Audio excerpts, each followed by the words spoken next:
So how to look good on camera so you can make better YouTube videos. There are a lot of people making YouTube videos and they all have a different style.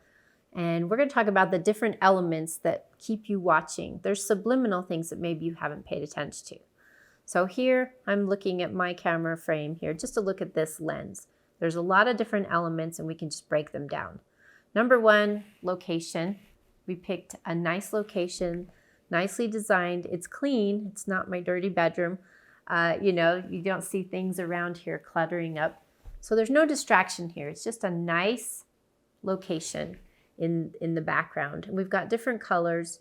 You'll notice we don't have plain walls. There's some art back there. There's a tree. We added just a little bit of color with this light. And it was a way to, you know, put me in a location where hopefully most of your eye will be focused on me. So that's one of the ways you look better, making sure you're aware of your location.